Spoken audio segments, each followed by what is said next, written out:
Royce Schulte, welcome to your show, The Bulk Truth. Hey, Steve. How are you today? I'm doing good. You looking like you're getting good at this, talking about Kadaro and everything that goes on with the bulk packaging world. So today we have a topic you wanted to talk about. It's meet the villain, hidden inconsistency. In a story, we have a hero. That's your that's the companies that are trying to run a good operation and efficiently take their bulk materials and put it into some sort of container and send it on to their end user. You guys fit into that story. You're the guide in the story, but there's a every story has a villain in it. And the villain in this story you've identified as hidden inconsistency. Why is that? So this really stems from the conversations that we've had with customers as they share more about their experiences or the problem that they're trying to solve. And normally they may have searched this and found us on Google or in advertising, but um, most times it's related to solving a problem, and that problem generally has to do with bulk flow or material flow, if you will.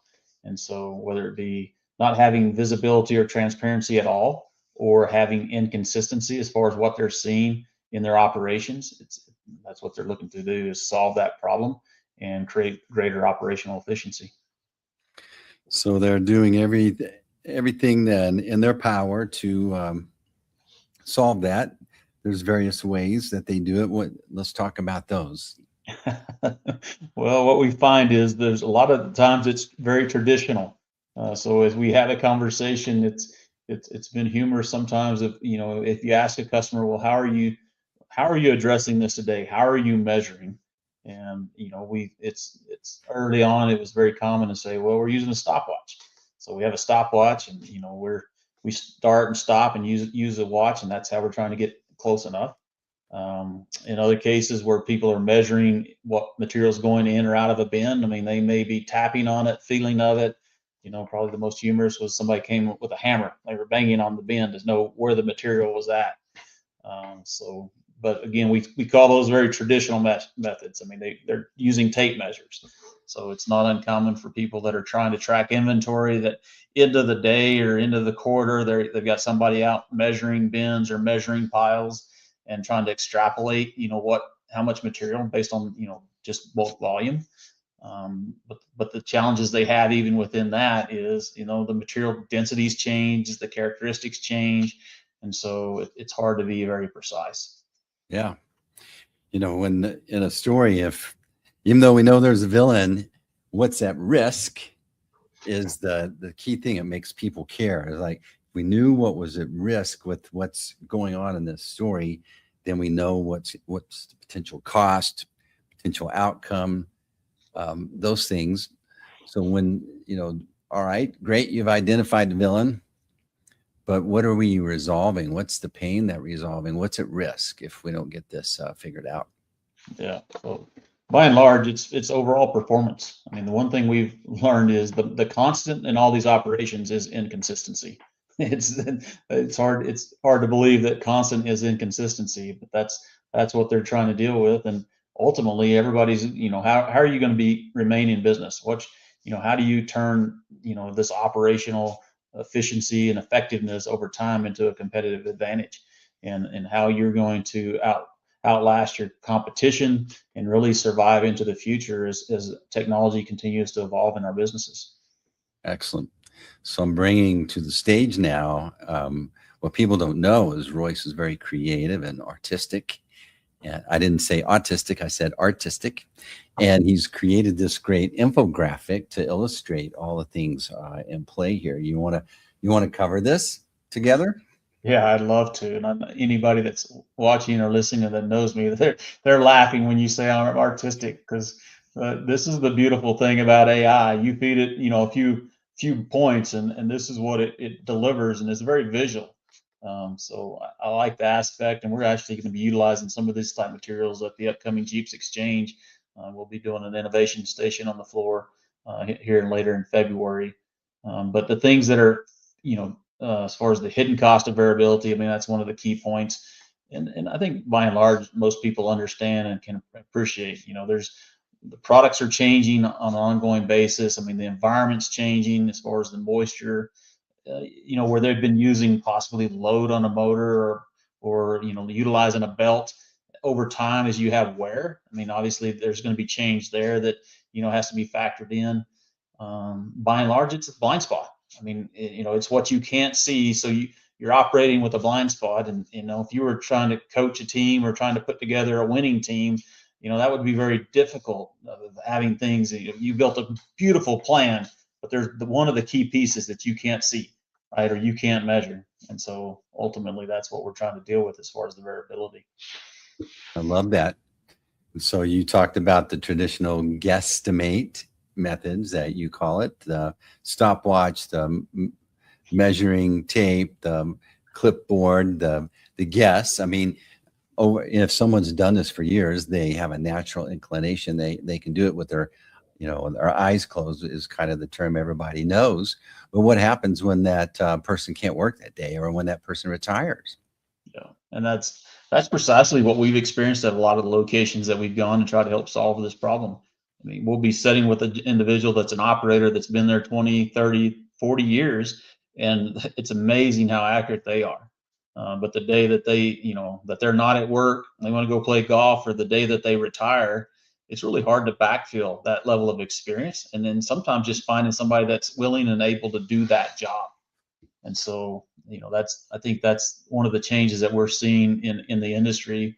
COVID delayed some of those retirements. So there was, since COVID, we've had some acceleration as far as that turnover, and it's opening up some opportunities to maybe look at the same problems in a different way.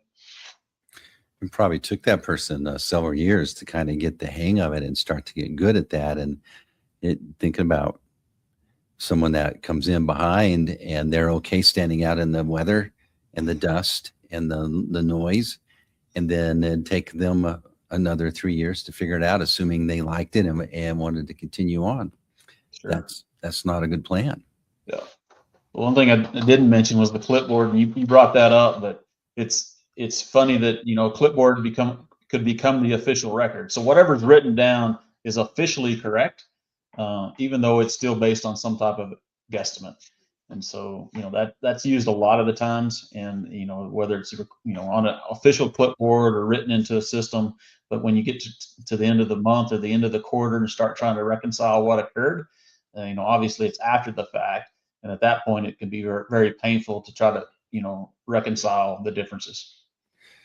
All right. So in a story, we're like, all right, here's the status quo. This is what's at risk. We know who the hidden villain is, but we're hoping for a transformation in this story. And so enter the Cadaro flow sensor. That's a way to transform from this kind of like controlled chaos into a way to have real-time visibility, et cetera. Let's talk about that.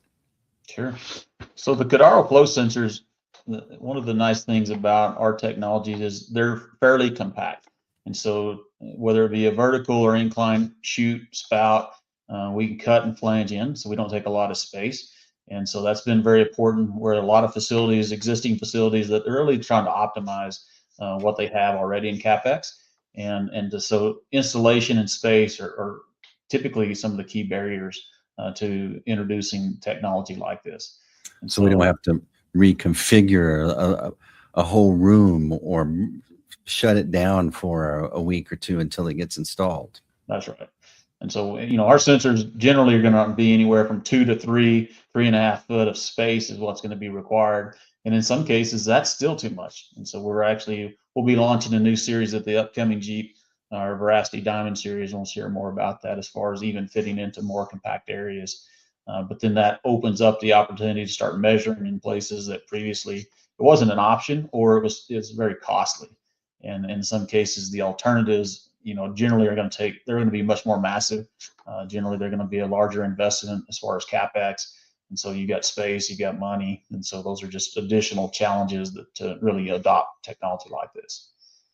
So when I'm picturing this flow sensor, you have it illustrated here in this infographic for those who are watching. It's fitting on some form of chute that the dry bulk material is flowing through, and it's measuring accurately as the material's in motion.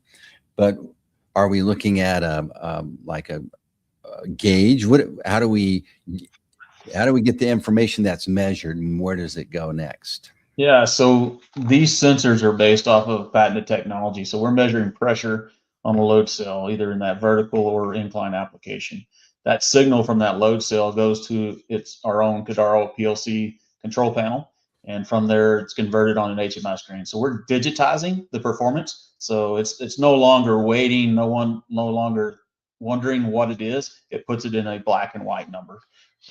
And so when it's on the screen, then you know precisely how you're performing. So we're going to provide both the real-time flow rate, and we'll also be showing the accumulated weight as far as batch or on the total. And so that gives you that, in some cases in production facilities, they're utilizing it for sometimes just a speedometer to know, where they're operating. So they're used to seeing it operate around 500 pounds a minute. And so they can see, maybe when something's changed, or if they go change of a piece of equipment, they'll come back to our monitor to see exactly where, what was the impact of that change, positive or negative. So they can do it in real time during the shift versus waiting to the end of the process to know what the impact was and then having to make further adjustments down the line. So this, we're able to monitor, so we don't need to be in that dirty, loud room, hot or cold, whatever it is. And so it can be in a control room, can be at another facility. Yeah, so it opens up the opportunity. So really you move from directly observing to monitoring. And so wherever the controls are actually located, so you mentioned a control room, an office, it could be at another site with additional communications. You can integrate this information and data into an existing operating system for the customer. And so, they have their normal control room. They have everything going on. They've got all their bins, their bin monitors. They can turn off, turn on, make adjustments. So we can show up right there on that same screen, and then they can not only monitor, but make adjustments as well in the sensors. So they could get with each load. I mean, you think about, all right, we're recording a number on a clipboard there, and then that's going to go to somewhere to be audited and added to an invoice or added to some sort of report. And that's usually probably a delay of time. And now we can have real-time information or real-time reporting, even, or accountability to the customer. Sure. Generally, it's going to be a secondary measurement that people are utilizing to just drive the end result, right? As far as, the better product, more consistent product, resulting in higher margin, better yields. And so, whether they're using it in process, as far as, as the material's flowing through a plant or a process, and as they're, processing the actual material. In other cases, I mean, we're in loadouts, and so we may be located in a loadout. And we've got customers that automate that loadout process, and so they actually set what the target is, and they'll automate from our system to start by opening the gate, and when it hits the target, it'll close the gate. And so it's helped them in the case of trucks, not cycle the trucks. And so this has become very important where you got, just a set of scales on the facilities. And so to come back multiple times across those scales will create a bottleneck as far as trucks trying to get in and get out. And so the goal is hit the scales one time and get exactly where you need to be and improve the overall throughput of the facility. And be on your way. So this is pretty cool. So it's got a data accuracy on the metric. I'm looking at this chart to the bottom right. So data accuracy, operational state, automation basis. And then your traditional methods are imprecise estimates, labor, firefighting, strategic, gamble. And then the transformation in this story is real-time measurement for data accuracy, and then operational state is a managed processes that, so you're helping a company get their arms around and control something that's been somewhat nebulous, right? Correct. Yeah, And then, our slogan is "We measure, you manage." So our measurements is ultimately what they're able to manage from, and in many cases on the automation side is then they can start automating those controls to reduce the amount of manual intervention that's required. yeah, I mean, that's a big trend in the industry now is automation, whether it be digital automation or um, using apps to go and, food delivery or whatever. And it makes sense that there would be that mindset and that business process improvement. And you guys are offering a great way to do this in an impactful way in a big corporation that handles a bunch of bulk materials. That is correct. So, all right. So you've got on here the 5-step journey: prove, expand, automate, scale, integrate. Let's talk about that. Prove must be like a demo situation. Yeah, so prove typically, as we start having these conversations, I mean, there's people that have tried to bring technology into this space that ultimately it didn't perform, or it wasn't supported. And so there's some level of skepticism a lot of times as far as, the upfront investment. You have customers that are on in all facets. They're out from not having a PLC on site at all and no automation, all the way to being fully automated, more or less, right? So we can look at where a customer is on that journey and drop in and help them along the way. And so our sensors and our controls they come out of the box ready to fully automate. And so in some cases, customers just want to put it in. They just want to get visibility to what's happening, and they'll still manually operate processes. But as soon as once they get their confidence level that we can deliver on the accuracy, then their people start looking at, okay, we're ready to move this to the next stage. And so you mentioned, a demo. So we've had cases where there's a level of skepticism, or there's a question as far as what's the value for us in our location. And so we've done, the try and buy type approach. We offer our technology. Either you can outright purchase it with a perpetual use license, or in some cases you can do full subscription. We own everything. You use it annually. And so that's been well to give people a way into the technology. And so with the try and buy type program, we put it in. It's written under a subscription, due 60 days out or whatever that time period is that we agree upon. But it gives them a chance to actually evaluate what it's doing. And then if it's not delivering, which we've never had anybody take one out, then they could take it out, or they convert that over to the full subscription. In many cases, we'll even give them the opportunity that by the end of the calendar year, if they want to convert a subscription into a purchased unit under CapEx, we'll also allow them to apply that initial subscription to that value. Awesome. So they prove the model, or they prove that this is something they want to do. Now they start to expand. Often, do they have multiple locations in many cases? Yeah, so the prove really helps on the next step when we go to expand. Is typically people start with one, and we encourage people, let's just put one in to show what it can do for your operations. Very quickly, as their people get exposed to that, then they start believing and thinking about where is there more value to be created. And so that could be in the same facility. So it's not been uncommon that you get the first one in and then they come back and buy multiples to put in other areas of the plant and process.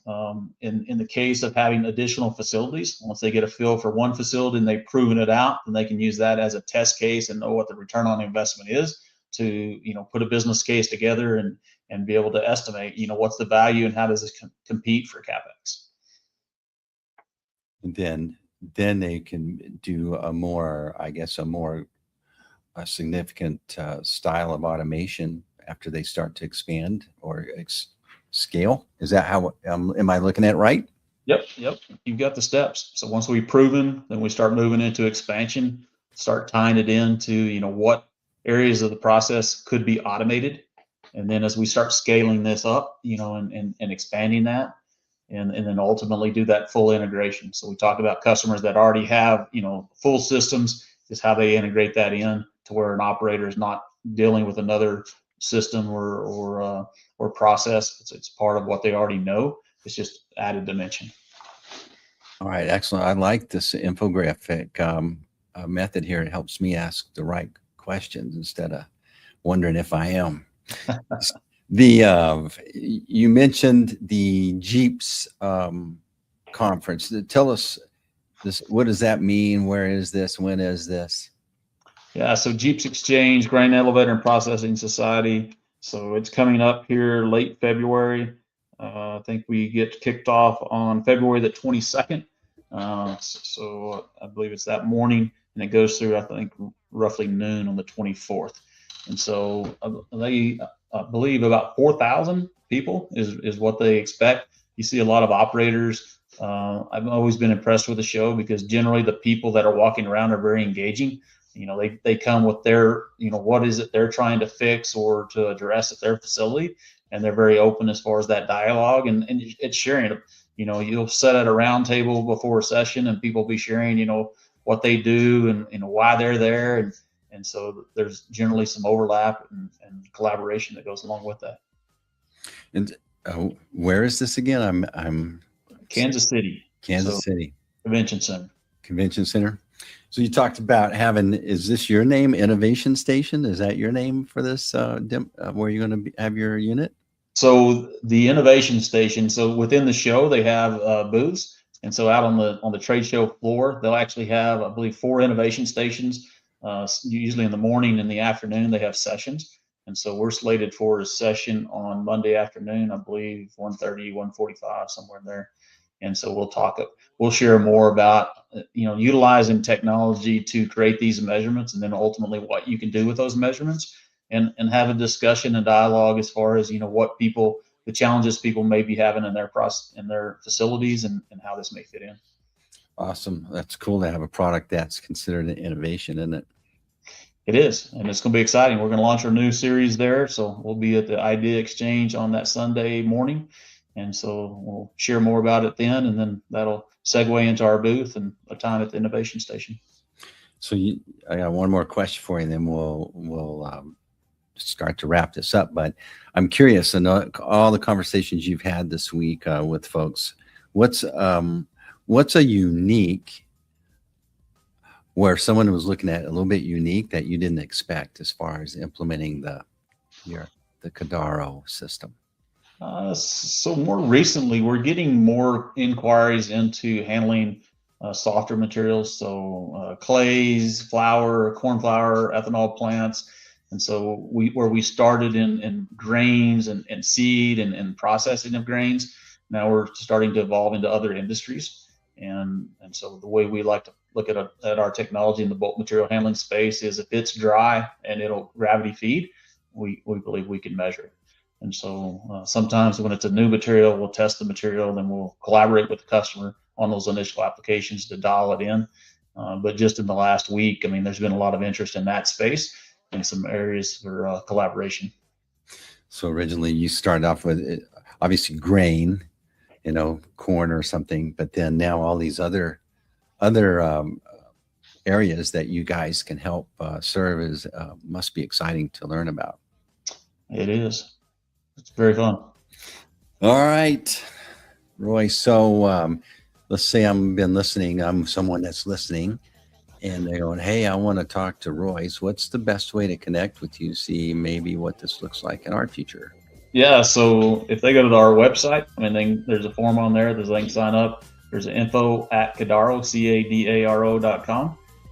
So you can send an email there and schedule a time to meet. Do a lot of virtual sessions to share more about the technology, but hear from the customer what the problems are, or the projects that they're working on, and see where we might be able to help them. All right, and you're on LinkedIn as well. So we've got your LinkedIn, and connect with Royce on LinkedIn there at basically LinkedIn, Royce Schulte. Yeah, I was looking at, and you put your two names together. That's cool how it flows there. All right, you did a great job. This is interesting, and I think this is going to be very impactful for the folks that you serve.